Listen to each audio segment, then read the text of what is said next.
I don't know. I don't knows. I don't know. Because I'm John Someyer. Hello, everyone. It is October 5th, 2024. In the KC Metro, the weather is very nice today. In fact, I would even say it's hot. There's a high of 92 degrees, and I have already been sweating all day. I have spent this Saturday hanging out with my family, playing a little bit of Age of Mythology, cleaning, and getting ready for my kid's birthday party. So it's been an exciting day. Today, we are reviewing a movie called Onyx the Fortuitous and the Talisman of Souls. For those of you that don't know, Onyx the Fortuitous is played by an actor named Andrew Bowser. The reason why I hesitate when I say actor is because Onyx has been Andrew Bowser's online persona for the last at least 15, 20 years. A lot of people may recognize Onyx from fake interviews he's done with this persona. Specifically, Andrew Bowser dresses up like an Arby's employee, puts on the Onyx persona, and will do fake interviews where he's acting like the local news is interviewing him about being in a satanic cult. But what makes this character unique is that he is very nerdy. He has a stutter.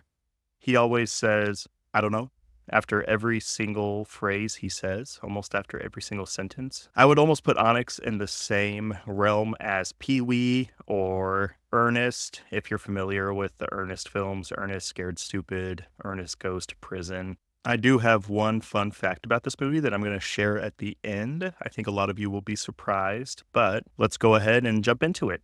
Onyx the Fortuitous and the Talisman of Souls, released in 2023. This movie was made through a Kickstarter event. As I had mentioned, this has been an online persona.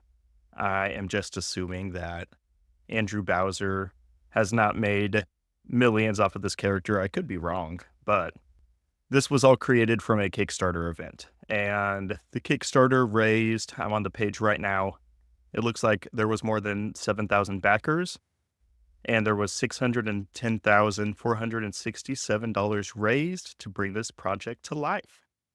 I really enjoyed the plot of this movie. It's kind of a homage to a lot of 80s movies. I'm thinking of things like Bill and Ted's Excellent Adventure. There were even some references to Beetlejuice and Child's Play throughout the movie. I would say the plot is a burger flipping nobody gets no respect until one day he is chosen to partake in his idol's satanic ceremony.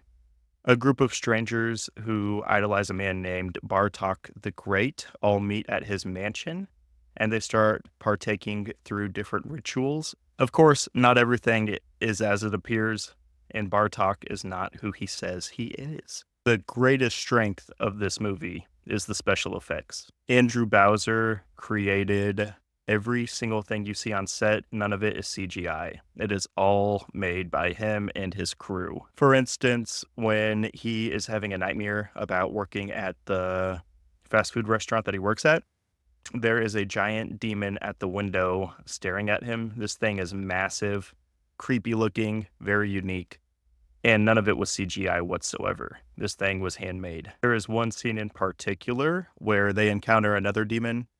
All of the strangers are at the mansion and they're going through the different ceremonies. And one of the ceremonies is that there is a demon in a box. The demon is very small, plump, creepy looking. It talks. It's obviously some kind of very intricate type of puppet. But what happens is each person must walk into the room alone, talk to the demon, confess one of their biggest secrets.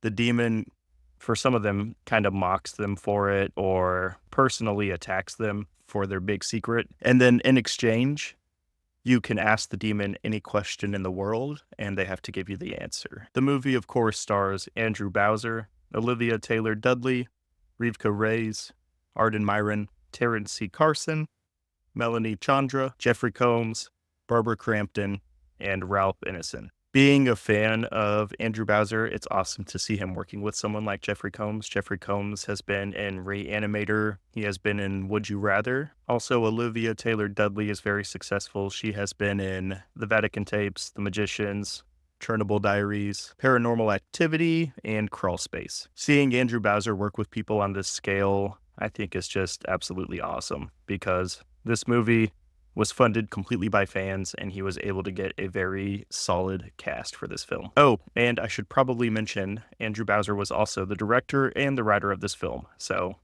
you can tell that he was involved in this film a lot. Really, what makes this film so lovable, so enjoyable, what makes you feel like you're wrapped in a warm blanket when you're watching it is the authenticity and the character of Onyx. He is just any nerdy person that you've ever met throughout your entire life. Maybe he even represents yourself in a little bit of ways. There was one scene in this movie specifically that I was shocked made me tear up a little bit. The character, as I had mentioned earlier, always says, "I don't know." And he says that the entire movie, and they actually create a reason for why he has that little tick that he does. And I was shocked that a silly, goofy, low budget film actually made me be like, "Oh my goodness, this is actually a very sad scene right now." Also, I had mentioned a fun fact about this film, so I will go ahead and give full disclosure. My name is in the end credits of this movie. I had actually donated towards the Kickstarter. I was given a free signed poster, and my name is in the end credits. So if you happen to watch this movie, if you watch the end credits, they have a thank you for donating to the Kickstarter section, and it's alphabetized by first name and then your last name. And my name is actually at the very end of this movie. I am now a producer of a movie. If you end up watching this movie, please let me know what you think. Again, I think it's a very warm-hearted, silly, and just, if I really had to use one word to describe this movie, it would just be purely authentic. Andrew Bowser he just does an amazing job with this character and with everything that he was given. I would rate this movie 8 out of 10 I don't knows. And with that being said, thank you all. I hope you have a wonderful day. And as we have learned in this movie, when in doubt, skewer it out. Have a beautiful day, everyone.